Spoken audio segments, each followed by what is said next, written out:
Hi எல்லாரும் எப்படி இருக்கீங்க? நாங்கள் வந்து ரொம்ப நல்லாயிருக்கோம். இன்றைக்கி என்ன வீடியோ அப்படின்னா, நம்ம ஊரில் வந்து நெருப்பு திருவிழா நடக்குது இல்லையா? அதுக்காக தான் வந்து நாங்கள் வந்து போயிருந்தோம். தைலாபுரத்தில் வந்து நெருப்பு திருவிழா, திரௌபதி அம்மன் நெருப்பு திருவிழா நடக்குது. அதுக்கு தான் வந்து போயிருந்தோம். இந்த ட்ரெஸ் வந்து எனக்கு எப்படி இருக்குன்னு மறக்காமல் வந்து கமெண்ட்ஸில் சொல்லுங்கள்.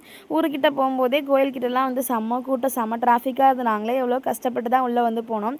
இன்றைக்கி ஒரு செமையான விஷயம் ஒன்று நடந்துச்சு. என்னென்னு பார்த்தீங்கன்னா, நாங்கள் வந்து எல்லா 3 பேருமே ஒரே மாதிரி வந்து ட்ரெஸ்ஸு காஸ்ட்யூம் வந்து சூஸ் பண்ணியிருந்தோம். என்ன ஒன்று மாலதி அக்காவுக்கு தான் வந்து அவங்க சைஸ்க்கு வந்து கிடைக்கலையா, அதனால அவங்களுக்கு மட்டும் சைடு ஓப்பன். ஆனால் மாடல் எல்லாமே வந்து ஒன்று தான். 3 பேருமே ஒரே மாதிரி ட்ரெஸ் போட்டிருந்தோம். பார்க்குறதுக்கே அவ்வளோ சூப்பராக இருந்துச்சு. இந்த டைம் தான் நாங்கள் ஃபஸ்ட்டு டைம் இந்த மாதிரி 3 பேரும் ஒரே மாதிரி மேட்சிங்காக போடுறோம் அப்படின்னு நினைக்கிறேன். எல்லாருமே அது நல்லாயிருக்குன்னு சொன்னாங்களா, அதனால் அடுத்த வருஷம் நெருப்புக்கு தேருக்கு 2த்துக்கும் சேர்த்து 3 பேருமே மேட்சாக போகலான்னு சொல்லிட்டு பிளான் பண்ணியிருக்கோம். இந்த தடவை தேருக்கு போடுறதுக்கு வந்து எங்களுக்கு மேட்சிங்காக ட்ரெஸ் வந்து கிடையாது. அந்த இன்றைக்கே வந்து போட்டோம். இது வந்து நைட்டில் போட்டிருக்கிறதுக்கு பதிலாக நாங்கள் அன்றைக்கி மார்னிங் போட்டிருந்தாலே நல்லா இருந்திருக்கும்னு நினைக்கிறேன். நாங்களே வந்து போட்டு முடிச்சதுக்கப்புறம் தான் வந்து ஃபீல் பண்ணோம். நல்லா கம்ஃபர்டபுளாக இருந்துச்சு. இது நம்ம சஷ்டி புட்டிக்கில் வந்து அங்கே எக்ஸ்போ போட்டிருந்தாங்க பார்த்தீங்களா, அங்கே ஒரு ஷாப்லேருந்து தான் எடுத்தோம். எந்த ஷாப்புன்னெலாம் வந்து தெரியல. ஆனால் குவாலிட்டியும் சரி நல்லா கம்ஃபர்டபுளாக இருந்துச்சு இந்த ட்ரெஸ் போட்டிருந்தது.